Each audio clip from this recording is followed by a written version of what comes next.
Okay, so today I'm going to be making a video on this Arcam A25.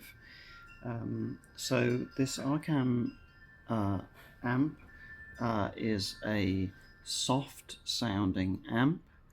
Um, I purchased it specifically because it was quite a smooth soft amp, and I've paired it with the Piega 701 premium Mark 1 speakers, not the Mark II, which are very, very different. I've paired it with the Mark 1 701s from Piega, the passive version, obviously, and the active version already have an amp in them. And the result was it was too smooth for me. So I like to listen to a variety of different types of music. I like to listen to classical a little bit, but also I like to listen to electronic music, and I like to listen to sometimes quite soft music like Elliott Smith or Simon and Garfunkel. And so for the softer music, this amp is perfect.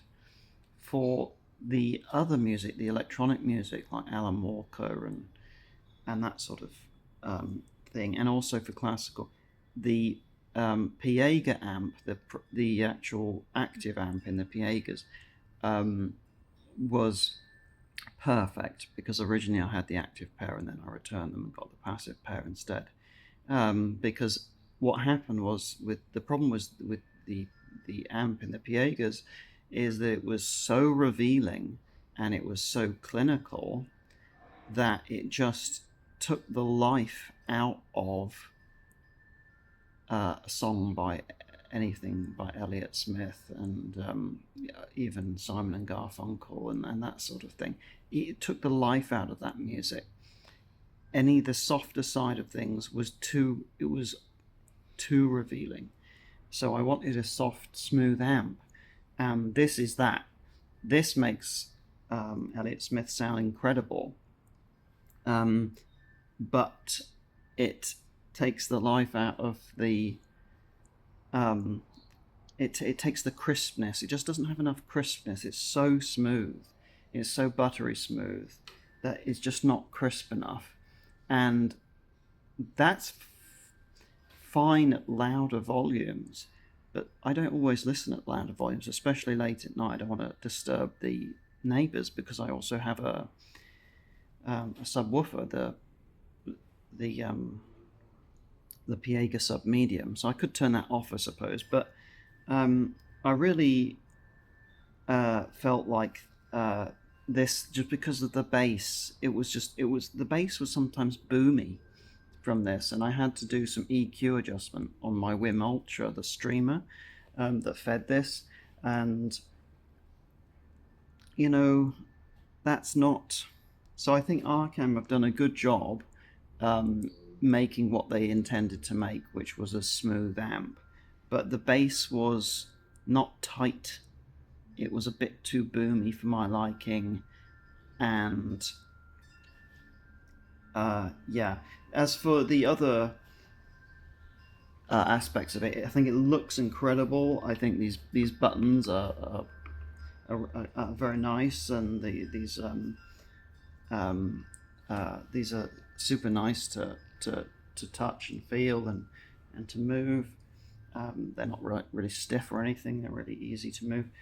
This is a very nice screen on the front, and the screen looks good. I saw reviews of some people who said that their screen was a bit too fuzzy, but you can turn the screen brightness up on the remote control because it's got this brightness button here, so it's not a problem at all.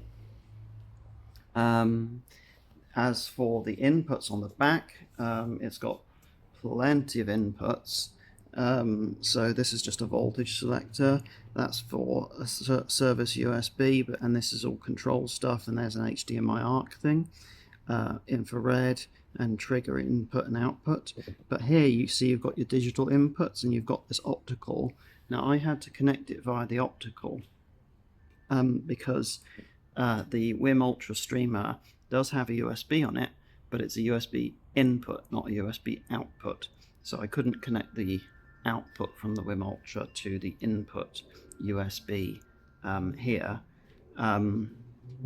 And then it's got these two other digital outputs there, and then it's got a whole bunch of analog inputs. It's got phono for moving magnet phono stage, so it's got the phono stage in there, and then here are the speaker outputs here, which all look very high quality and very good. So I would definitely say if you want a really smooth sounding amp, this is for you. I also really like this guard. A lot of other reviewers have said that they didn't like it because it makes it hard to get to the cables, but once you've set the cables up, when do you ever look at the back of your amplifier? I don't understand that. Maybe as reviewers they look at the back of their amplifier a lot, but I mean most people aren't going to be looking at the back of their amplifier, for goodness sake. So yeah, I think it's very helpful and it tidies it up quite nice on the front there. I think that they've made it all look very, very pretty on the top. I think it even the remote control feels quite nice in the hand, and it's highlighted with big yellow accent, the main point of the remote, which is to change the volume. So yeah, I think it's a good amplifier for if you want smooth, but it's just too smooth for me, so I'm going to have to send this back. And instead, I don't know what I'm going to go for, but I think I'll probably go for a Rotel. I think I saw a 1570 Mark II that I saw a good deal on, so I'll probably get that one because I think it's a bit more revealing. But we'll see.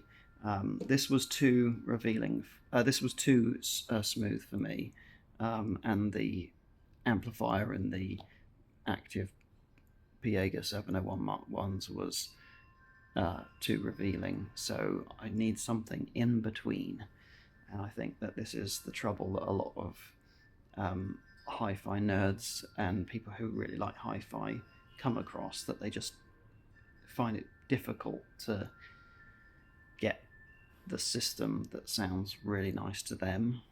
Anyway, I hope this has been a helpful review.